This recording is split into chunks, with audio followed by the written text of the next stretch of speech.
자, 매입 매출점표 2번 8월 13일자. 그 주식회사 항원으로부터 구매 확인서 나오는 순간 매입이든 매출이든 그냥 영세. 그게 먼저 떠올라야 돼요. 그러니까 물론 이제 순서대로 유형을 정하는 게 매우 중요한데 풀다 보면 딱 그 유형이 바로 떠오르는 게 있거든요. 특히 이게 이런 이제 핵심 이런 단어가 나오면 영세 매입이다. 영세 매입. 이렇게 이제 바로 하셔도 됩니다.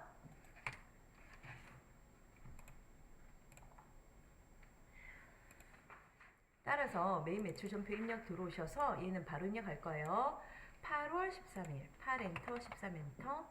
그리고 매입이라고 했으니까 매입 쪽을 쳐다보셔야 되고요. 그 다음에 구매 확인서에 의한다고 했으니 52 영세로 하시면 되겠습니다. 52 영세 매입, 구매 확인서, 그리고 내국신용장. 내국신용장을 영어로 하면 LC거든요. 그래서 이 세 단어가 나오면 무조건 매출이든 매입이든 영세로 선택하시고, 그 다음에 이제 매출, 매입 보셔가지고 12번 아니면 52번 선택하시면 돼요. 상품을 매입했죠? 상품, 수량, 공급 가액 2,000. 그 앞에 유형을 영세라고 했기 때문에 그래서 여기 부가치세가 자동으로 붙지 않고요. 코드는 어디냐면 항원입니다. 항원. 전자 세금 계산서 맞는지 확인하고 전자 1. 그리고 분계는 보통예금으로 받았으니 혼합하셔서 원재료 산 게 아니니까 상품으로 바꿔주시고, 그 다음에 대변에 보통예금 통장에서 지급했다. 다음 줄까지 엔터. 할 수 있죠?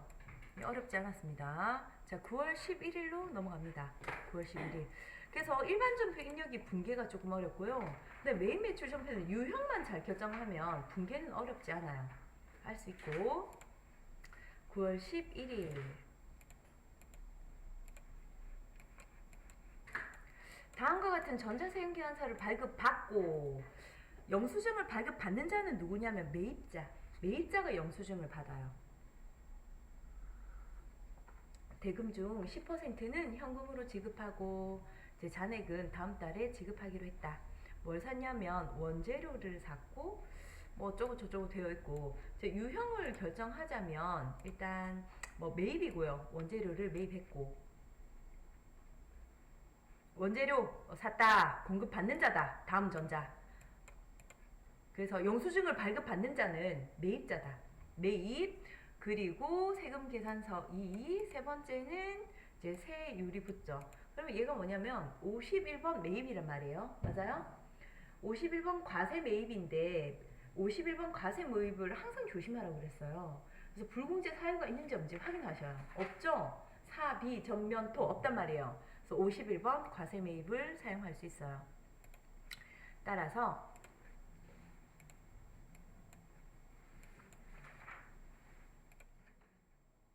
(9월 11일) 과세 매입 51번 뭘 샀냐면 원재료를 샀고요. 그 다음에 수량이 나와 있으니까 입력해 줍니다. 수량은 1000, 단가 3만, 공급가액 자동, 그 다음에 코드가 리소스. 전자세금 계산서 여기 되어 있네요. 이게 하나의 1점이거든요. 부. 이거 선택하는 거 1점이니까 잘 선택해 주시고, 그 다음에 분계는 뭐 현금도 주고 나머지도 외상도 하고, 따라서 혼합으로 선택을 했고, 지금 원재료 산 게 맞고요. 그 다음에 대변에 현금으로 얼마 줬냐면 330. 그 다음에 나머지가 외상 매입금입니다. 외상 매입금. 다음 줄까지 엔터. 반드시 공급가에 클릭하셔가지고 하단에 외상 매입금 있잖아요. 거래처 리소스 맞는지 다시 한번 확인하셔요. 그리고 이제 결제 내용은 여기 이제 현금 330, 나머지가 여기 2970으로 나와 있으니까 요거 보고 입력하시면 되고, 주된 영업활동, 주된 돈벌이 관련된 메인 매출은 요거 외상 매출금 받으러 외상 매입금 지급원 요 4개를 쓸 수 있거든요. 그래서 그렇게 이제 선택하시면 되고, 미수라는 말이 들어있다고 해서 미수금 하시면 안 돼요. 뭐 미지급금 이런 거 하면 안 돼요. 다음으로 넘어가겠습니다. 9월 28일.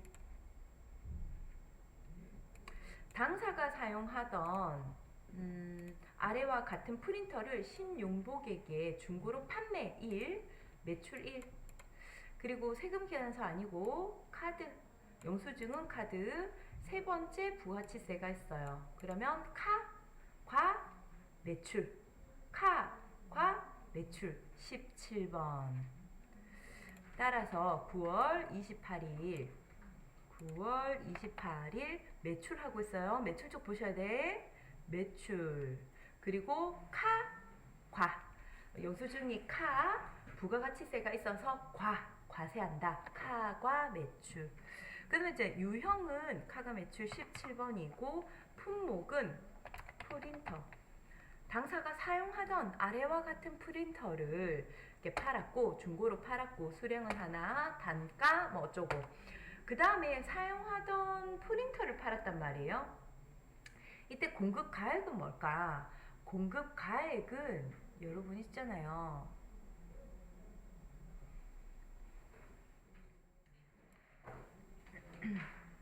공급 가액은 내가 팔고 받은 대가가 공급 가액이에요. 내가 이 물건을 팔고 받은 대가 있죠. 걔가 공급 가액이고, 그래서 처음에 취득했던 금액이 아니에요. 그래서 팔고 받은 대가, 걔가 얼마냐 하면, 얼마에 부가치세 포함해서 275만원 받기로 했죠? 부가치세 포함해서. 따라서 공급가액은 275만원에서 나누기 1.1을 하셔요. 그러면 250에 팔았던 거예요. 250에. 근데 이제 카과니까 그래서 이제 275만원을 입력했었으면 자동으로 나눠졌을 텐데, 아니면 250 자동으로 그냥 이제 수기로 고쳐주면 돼요. 그 다음에 어디에 팔았냐면 신윤복이요. 그 다음에 카드는 미래카드 확인. 분계는 유형자산의 처분은 좀 복잡합니다. 따라서 혼합하시고, 그 다음에 부가세 예수금은 250에 팔았으니까 25만원 10% 받는 게 맞고요. 그 다음에 뭘 팔았냐면 사용하던 프린터를 팔았으니 비품. 그 다음에 돈은 지금 일단 돈 받기는 받아야 되는데, 지금 유형자산의 처분의 분계를 순서대로 하셔야 되는데, 지금 유형자산의 처분이니까, 따라서 유형자산의 처분은 순서대로 분계하자. 첫 번째는 처분하는데 장부 금액 없애고, 그리고 감가상각 누계액 없애고, 그 다음에 이제 두 번째가 뭐냐면 돈을 받으면 돼요. 세 번째가 유형자산 처분 손익을 따지시면 돼요. 이렇게 이제 하기로 했었고, 그 다음에 지금 비품을 얼마짜리를 팔고, 그 다음에 감가상각 누계액이 있으면 빼고, 이렇게 일단은 먼저 처분을 하는 거예요. 이렇게 비품, 이때 이제 이 비품 가격은 취득금액이죠. 취득금액 처음에 샀던 금액, 그리고 감가상각 누계액, 이제 누적액 되어 있는 거 빼고, 두 번째는 돈 받으면 되죠. 돈 안 받았으면 뭐 미수금, 지금 이제 카드로 결제했으니까 뭐 미수금, 카드 이렇게 이제 되겠고, 그 다음에 세 번째 손실인지 이익인지 따지시면 됩니다. 이때 이제 비품의 취득금액이 안 나와 있단 말이에요. 전산회계 1급이었으면 있네. 400만원 있죠. 400만원 있죠. 따라서 이제 취득금액 여기 400만원. 뭐가 없냐면 감가상각 누계액이 없어. 감가상각 누계액. 지금은 2022년인데 감가상각 누계액이 지금 얼마만큼 가치 감소가 되었을까? 일단은 정액법이니까요. 1년에 얼마씩 가치 감소가 정해진 금액만큼 감소가 될까 계산을 해보면 정액법은 취득금액 빼기 잔존가치인데 지금 잔존가치가 나와 있나요? 안 나와 있죠? 그래서 이제 신경 쓰지 말고 나누기 뭐냐면 5년 잔존가치가 별도로 없으니까 5년으로 바로 내용연수로 나누면 정액법의 감가상각 비를 계산하는 방법입니다. 이렇게 하면 1년에 얼마씩 가치 감소를 시키냐면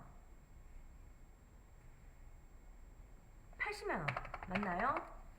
그래서 400만원 나누기 5 8호 40 8호 8호 40 그러면 이제 400만원 되잖아. 400만원 나누기 5년 하면 80만원 맞죠? 맞아요. 1년에 80만원씩 가치 감소 시킨단 말이에요. 2021년에 가치 감소 시켰어. 그리고 2022년 지금 9월 28일에 파는 거 아니에요. 맞아요? 따라서 감가상각 누계액이 80만원이라고요. 이렇게 우리가 계산을 해야 된다고. 세무이급은. 그리고 카드로 결제했으니 미수금, 미래카드. 돈은 아까 250 받기로 했고 부가치세 포함해서 275만원. 275만원.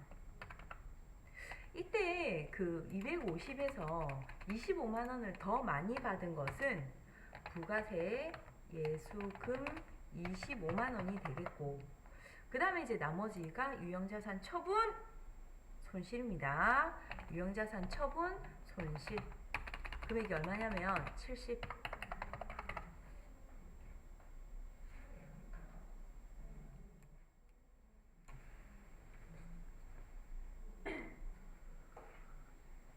장난 아니죠?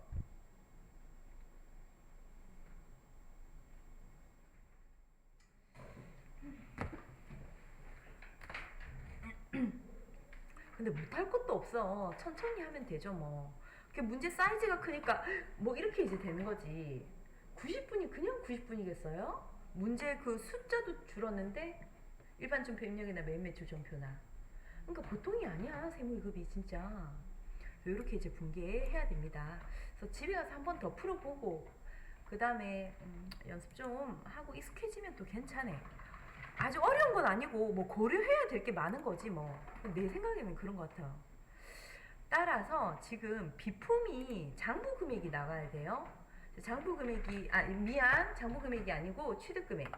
취득 금액이고 그 다음에 차변에 액이 따라 나갈게요. 비품이 212번이었으니까 플러스 1 하면 감가상각 누계액 그 비품의 가치 감소 감가상각 누계액이 되고 그 다음에 이걸 이제 400만원 나누기 5년 했더니 80만원이 나오더라. 작년 한 해 한 번 가치 감소 시켰고 그 다음에 돈 받는데 카드로 결제 받았으니까 미수금 하시면 되고요. 이때 이제 거래처 조심하셔요. 미수금. 누구한테 돈 받아야 되냐면 미래카드에 돈 받아야 되죠. 얼마 받냐면 250에 부가치세까지 275만원을 받으면 되고 그 다음에 유형자산 처분 손실이다. 지금 차변이 부족하니까요. 차변이 괜찮나 서연씨? 괜찮아? 시원하게 해 그냥. 그래서 차변 유형자산 처분 손실 70만원 탐주까지 엔터.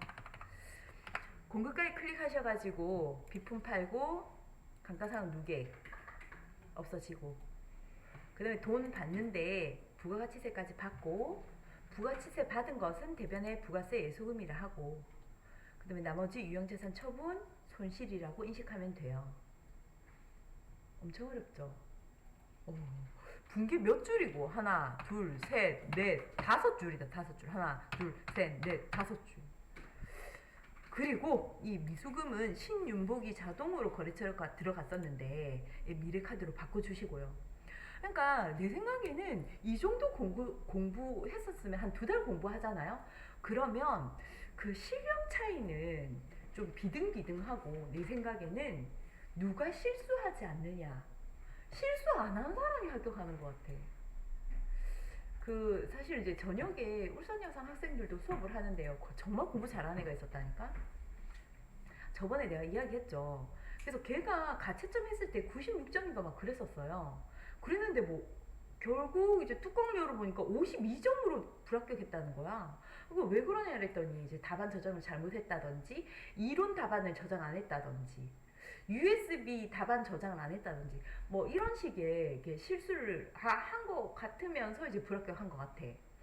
그 뒤에 앉았던 학생이 있었거든요. 96점 학생 그 뒤에 앉았던 학생. 걔는 96점보다 더 늦게 들어오고 그 다음에 또 뭐 물으면 딴소리를 하고 있어. 그 뭐 미수금이 뭐예요? 그 다음에 뭐 미지급금과 미수금의 차이가 뭐예요? 뭐 이렇게 하여튼 엄청 쉬운 질문을 하는 애가 있었는데 걔가 70점으로 합격하더라고. 96점은 떨어지고 그 뒤에 앉았던 딴소리 하는 애는 합격하고. 그러니까 약간 좀 운도 작용해야 되고 그 다음에 70점 애가 합격한 이유는 실수하지 않았기 때문이에요. 내 생각에 운도 작용했고 걔는 실수도 실력이다. 자 됐고 잔소리 그만하고 넘어가겠습니다. 9월 30입니다. 생산 500번 생산, 제조, 공장 나오면 뭐 뭐시 500번이 나오겠네 이런 생각하면 돼요. 그런 느낌을 가지면 돼요. 그래서 생산 부문에서 사용하는 5톤 트럭에 경유를 넣고 이제 카드로 결제했다. 일단은 경유를 샀어요. 판 게 아니라. 그래서 경유 매입이고 두 번째는 카드고요. 세 번째는 경유가 면세 물품으로 배운 적이 없고 10% 세금이 있습니다. 따라서 과 매입이에요. 카가 매입. 바로 입력할게요. 9월 30이고요. 카과 매입 57. 품목은 경유사 쓴. 공급가액은 8만원이라 적혀있고 카과 현과 건별은 공급 대가를 입력하면 자동으로 공급가액과 부가치세를 이렇게 나눠주는데 근데 뭐 잘못 입력했으면 이렇게 이제 다시 입력하면 돼요. 그 다음에 어디에서 매입을 했는지 결제 거래처를 적는 게 아니라 결제하는 거래처를 적는 게 아니라 매입한 곳이 어디냐면 강남 주유소. 그 다음에 신용카드사는요 하나카드 분계 혼합 가겠습니다. 카드 할까? 카드 4 카드 혼합해도 되고 카드 해도 되고 하단에 분계만 맞으면 됩니다. 이때 이제 미지급금이 맞느냐 차량 유지비 쓰고 생산이랑 관련이 있으니까 제조랑 관련이 있으니까 차량 유지비 522번 하고 그 다음에 미지급금이 맞는지 확인하시고 맞네요. 거래처 하나카드에 결제되는 거 맞죠?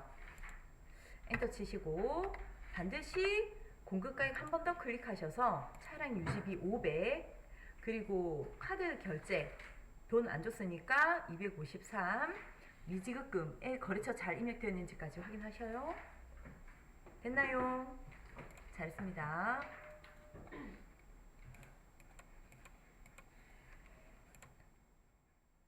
3번 부가치세 신고와 관련하여 다음 물음에 답하시오. 자 1번 다음 자료를 이용하여 과세 및 면세 사업을 영위하는 겸용 사업자인 당사의 2022년도 1기 부가치세 확정 신고 기간에 대한 공제받지 못할 매입세 명세서 중 공통 매입세액의 정산 내역 탭을 입력해라. 단 1기 예정 신고서에 반영된 공통 매입세 불공제분은 24만원이고 공급가 기준으로 안분 계산하며 불러온 데이터 값은 무시한다. 1기 때 지금 겸용 사업자로서 과세 면세 사업을 운용하면서 매입을 했는데 이만큼 매입을 했대요. 근데 이걸 과세 사업과 면세 사업에 같이 쓴다는 거죠. 맞아요? 버스 사업과 택시 사업에 같이 쓴대.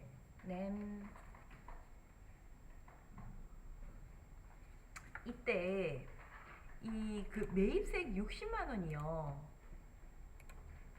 이 60만 원이 그 과세 사업에 썼었다면 공제가 될 것이고 매입세액 공제 받을 수 있고, 근데 면세에 썼었다면 공제를 못 받아요.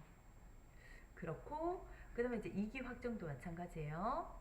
어쨌든 지금 6개월치를 정산하라 이런 뜻이에요. 6개월치를 정산해서 공제받지 못할 매입세액이 얼마인지 정확히 다시 계산해봐라. 6개월치를. 따라서 이제 입력할 때 여러분 입력할 때 정확히 6개월치를 다시 계산합니다. 따라서 지금 공통 매입세액이 얼마냐면 60만원과 140만원, 200만원이에요. 200만원을 과세사업에 썼다면 공제받을 수 있고, 그 다음에 면세사업에 썼다면 공제받을 수 없어요. 근데 지금 이 메뉴 자체가 공제받지 못할 매입세액이란 말이에요. 따라서 뭐냐면 이 200만원 중 공제받지 못할 매입세액은 얼만가 이거요. 200만원 6개월치 60만원 140만원 이 매입세액 중 공제받지 못할 매입세액은 얼만가 이거요. 따라서 여기 면세를 위에 올리면 되거든요. 면세 위에 올리면 1200만원인가? 총 매출액의 면세 부분이 1200만원이요. 400 더하기 800 맞지요? 그러면 총 매출액은 얼만가? 2600이란 말이에요. 이렇게 하면 공제받지 못할 매입세액이 나와요. 미안합니다. 얘랑 다 더해야 되지. 총 매출액 중에 면세 매출액을 올리면 돼.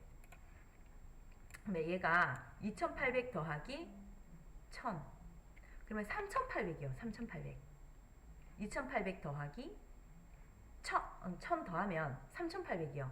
그 중에 면세를 올린단 말이에요. 면세 1200 맞아요. 여기 이 예정때에 공제받지 못한 20만원이 있대요. 24만원을 빼. 여기서 24만원을 빼. 그러면 이제 이번에 확정신고할 때 공제받지 못할 금액이 계산이 되거든요. 그래서 지금 어쨌든 과세와 면세 함께 쓰는 뭔가를 이제 매입했는데, 그때 이제 과세 쓴다면 공제가 되고 면세 쓴다면 공제 안 된단 말이에요. 근데 지금 이제 메뉴에 입력하는 게 뭐냐면 공제받지 못할 매입세액을 뽑아내는 거예요. 그러니까 200만원 중 면세 부분을 공제받지 못한다.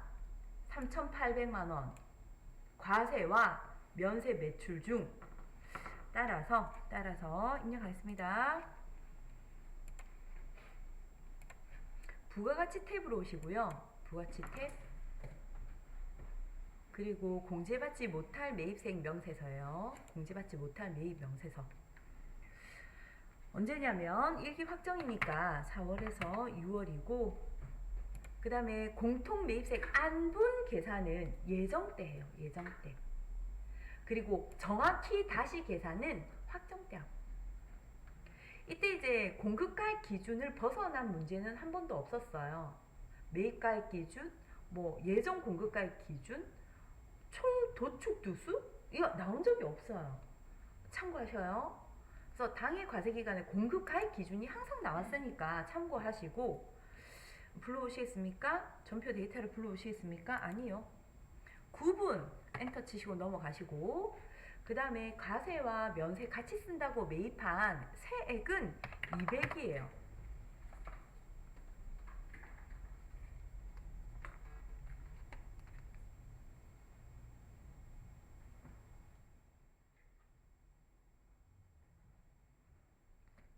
그 다음에 총 공급가액 판매한 금액이에요. 과세, 면세 6개월 동안 매출한 금액이 3,800이래. 그 중에 면세를 위에 올리면 면세만큼 공제 받지 못하거든요. 그래서 면세가 1200. 그러면 면세가 31%만큼 썼대요. 그러면 공제 받지 못하는 돈이 63만 1000원이요. 근데 예정 때 24만원을 불공제 이미 받았대요. 그러면 나머지 39만 1578원만 공제를 못 받으면 됩니다. 다음 주까지 엔터하시고 할 수 있겠어요 이거요? 예, 할 수 있습니다 여러분. 할 수 있어. 어려운 거 아니요. 이 내용을 이해 못해도 총 공급가액 뽑아내고 그 다음에 면세를 올려. 그리고 예정 때 공제받지 못했던 금액 적으시면 돼요. 좋게 할 수 있어요. 그 다음에 1분 쉬었다가 1분 정도 쉬었다가 양가로 2번 부가치세 신고서 작성하는 거 한번 해볼게요.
예, 691조. 자, 양가로 2번 할게요.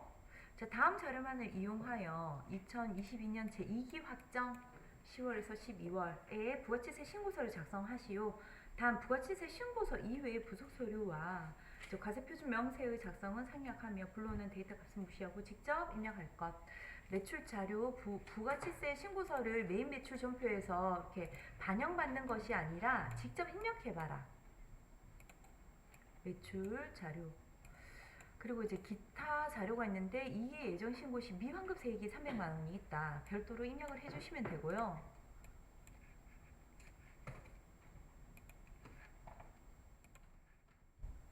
항상 부속 서류나 신고서에 저장하시겠습니까? 라고 하면 꼭 얘를 눌러 주셔요. 부가치세 신고서.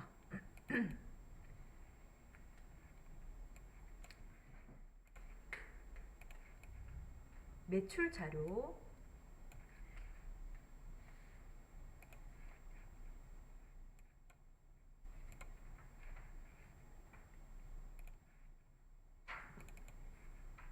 (10월에서 12월) 부가치세 신고서이기 때문에 10월에서 12월 하시면 되고, 그 다음에 지금 전자세금 계산서 매출액이니까 3억 하시면 되고요.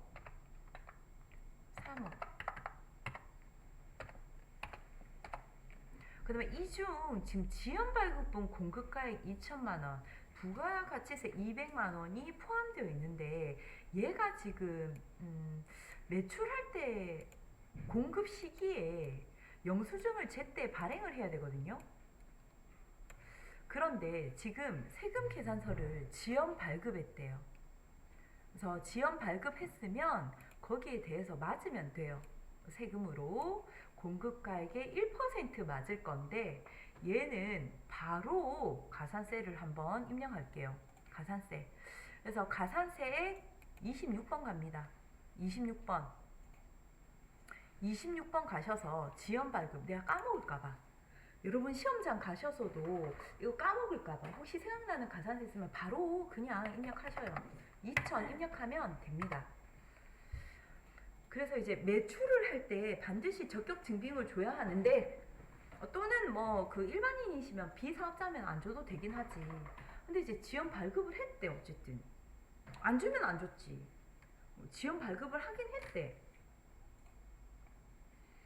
그러면 이제 가산세 26번으로 오셔가지고 클릭하셔서 그래서 오른쪽에 세금 계산서 지연 발급 2천만 원에 20만 원 세금 맞으면 되고요. 가산세 맞으면 되고. 그러면 첫 번째 점 끝났고 그 다음에 두 번째 점은 신용카드 현금 영수증 발행분 2천만 원이고요. 200만 원. 미안합니다. 6천이네요. 별다른 특이사항이 없어서 그냥 입력만 하면 되고 그 다음에 세 번째 점이에요. 정규 증빙 미발급 과세 매출액 공급가액 40, 부가치세 4만원 소비자와 거래고 회사와 영위하는 업종은 현금 영수증 의무 발행 업종이 아니다. 그래서 영수증을 주지 않고 매출을 했다면 4번 기타 정규 영수증 외 매출분 따라서 40만원 입력하시면 됩니다.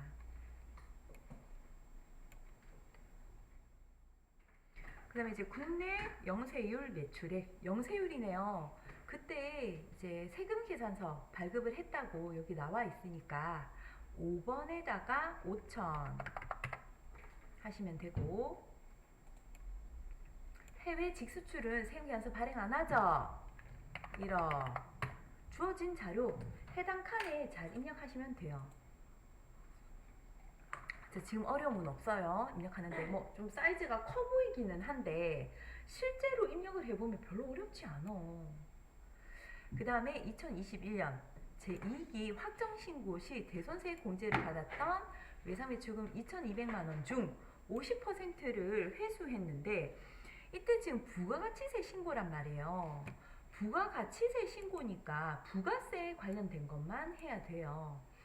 이제 대손세 공제 받았던 거 이때 지금 외상매출금 2,200에는 부가치세 포함이 되어 있어요.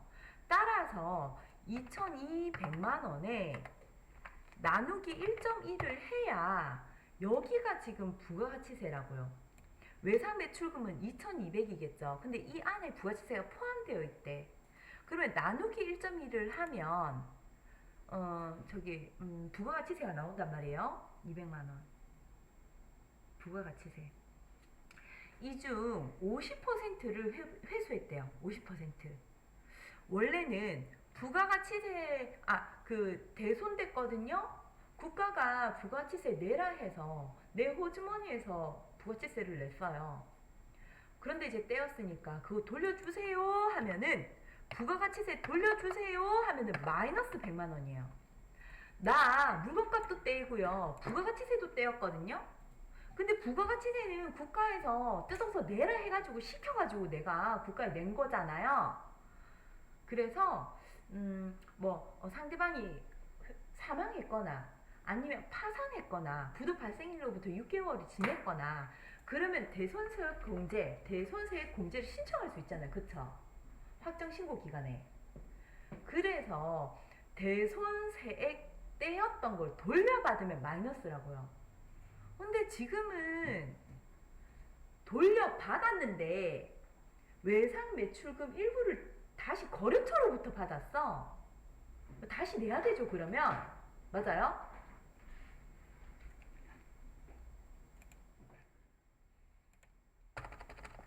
처음에는 대손됐었단 말이에요.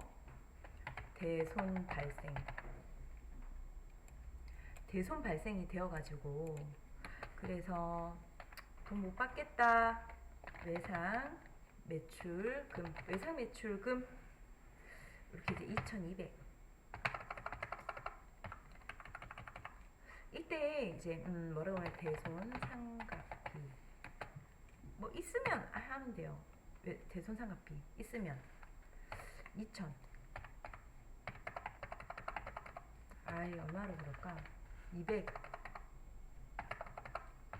그 다음에 대손 충당금이네. 대손 충당금.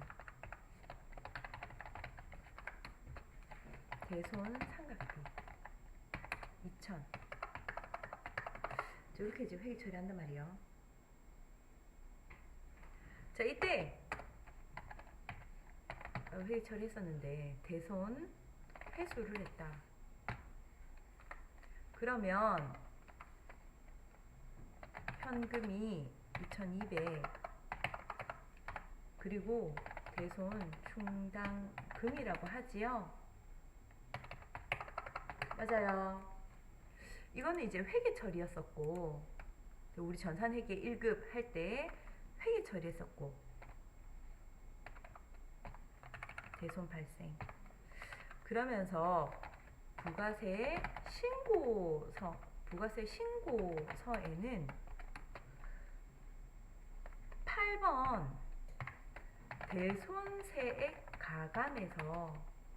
가감에서 마이너스 부가세만큼 있잖아요. 부가세만큼 돌려주세요. 그런 거요. 부가세만큼 돌려받았어. 그래가지고 그래서 납부세액, 매출세액에서 차감을 했어요. 매출세액 납부해야 하는 돈에서 차감했어. 그런데 이걸 다시 받았네. 대손세액이 회수됐네.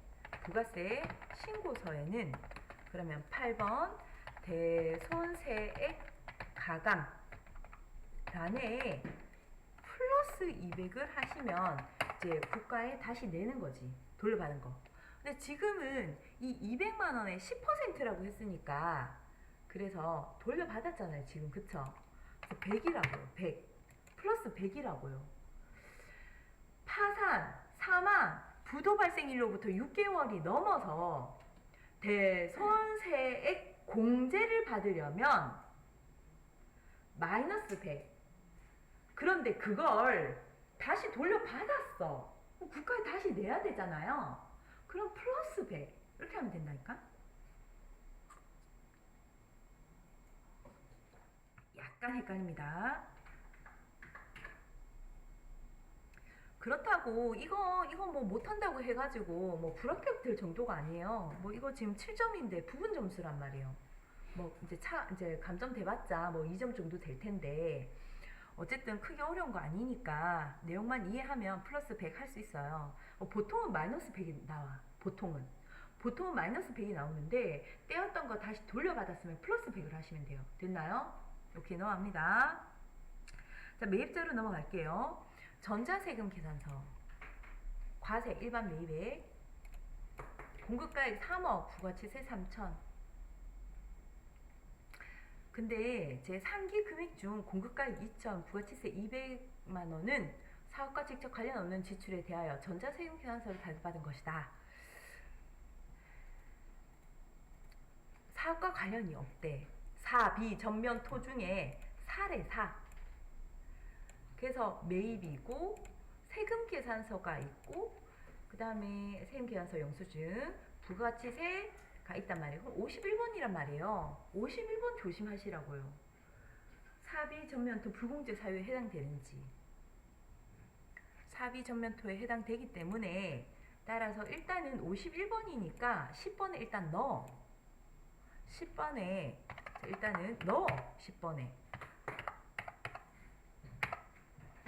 누가 실수하지 않느냐예요. 그냥 내가 볼 때는 배운 거 다 똑같이 배웠는데 누가 실수하지 않고 공제받지 못할 매입세액에도 한 번 더 입력하느냐 이거죠. 내가 보기엔 그런 것 같아요. 실력은 비슷비슷해 이제 내 생각에. 누가 꼼꼼하고 막 그렇게 이제 막 이게 하느냐. 그게 이제 합격의 당락이 아닌가 싶어, 내 생각에는. 내려놓은 사람이 아니라면.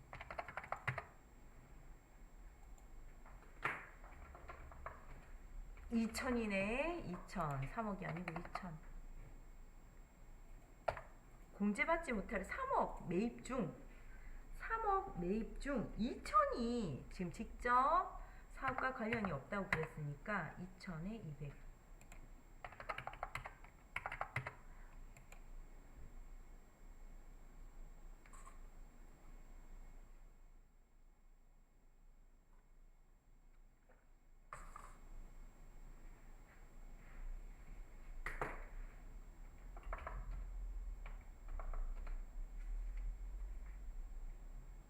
2번 사은용 신용카드 과세 일반 매입액 공급가액 2천 부가치세 200 별다른 내용 없죠.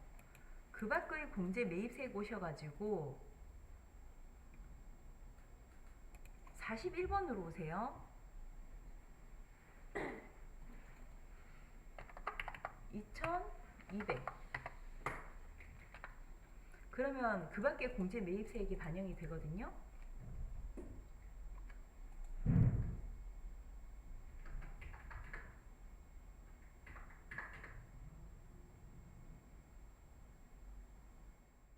자, 그러면 끄시고 그 다음에 2022년 2기 예정 신고 당시 미환급세액이 300 있어요.